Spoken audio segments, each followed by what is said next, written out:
Dalam kesimpulan, dapat dikatakan bahwa teknologi memiliki dampak sosial yang signifikan pada masyarakat kita. Dampak-dampak ini mencangkup perubahan dalam cara kita berkomunikasi, belajar, bekerja, dan bersantai. Teknologi juga telah mempengaruhi aspek-aspek kehidupan sosial seperti privasi, kesehatan, budaya, politik, dan perubahan sosial. Namun, perubahan ini tidak selalu positif. Ada tantangan yang harus diatasi seperti ketidaksetaraan digital, masalah privasi, dan penggunaan yang berlebihan. Penting untuk memahami bahwa dampak sosial teknologi adalah fenomena yang berkelanjutan dan terus berubah seiring dengan perkembangan teknologi itu sendiri. Oleh karena itu, kita perlu terus memantau dan mengevaluasi dampak ini dengan mencari solusi yang sesuai untuk mengatasi tantangan yang muncul seiring perkembangan teknologi.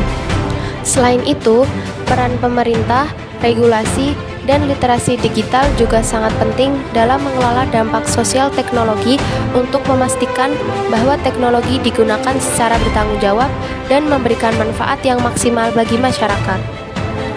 Dampak dalam komunikasi terbagi menjadi 4. Yang pertama, perluasan jaringan sosial. Teknologi memungkinkan kita untuk terhubung dengan banyak orang di seluruh dunia melalui media sosial dan aplikasi pesan. Yang kedua, kecanduan media sosial. Banyak orang terjebak dalam penggunaan berlebihan media sosial yang dapat berdampak negatif pada kesehatan mental dan hubungan sosial. Yang ketiga, akses yang lebih luas ke pendidikan. Teknologi memungkinkan pembelajaran jarak jauh dan akses ke sumber daya pendidikan online. Yang keempat, ketidaksetaraan akses. Tidak semua orang memiliki akses yang sama ke teknologi, sehingga dapat memperdalam ketidaksetaraan pendidikan. Dampak dalam pekerjaan dibagi menjadi 2. Yang pertama, otomatisasi. Pekerjaan tertentu dapat digantikan oleh otomatisasi yang dapat mengakibatkan pengangguran dalam beberapa sektor. Yang kedua, fleksibilitas kerja. Teknologi memungkinkan kerja jarak jauh dan fleksibilitas dalam waktu kerja.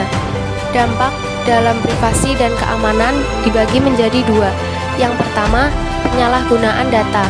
Kekhawatiran tentang penyalahgunaan data pribadi oleh perusahaan dan pihak ketiga. Yang kedua, keamanan siber.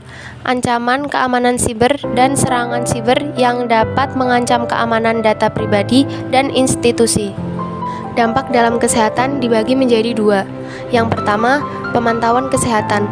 Teknologi wearable dan aplikasi kesehatan memungkinkan pemantauan kesehatan yang lebih baik. Yang kedua, kecanduan layar. Peningkatan risiko kecanduan perangkat digital dan pengaruh negatifnya pada kesehatan mental. Dampak dalam budaya dan hiburan dibagi menjadi 2. Yang pertama, perubahan dalam konsumsi media. Streaming, game online, dan media digital mengubah cara kita mengakses hiburan. Yang kedua, konten digital memungkinkan masyarakat untuk menghasilkan dan mendistribusikan konten secara mandiri. Dampak dalam politik dan aktivisme dibagi menjadi 2. Yang pertama, aktivisme online. Media sosial digunakan untuk mengorganisir protes dan menyebarkan pesan politik. Yang kedua, disinformasi, penyebaran informasi palsu dan manipulasi dalam politik.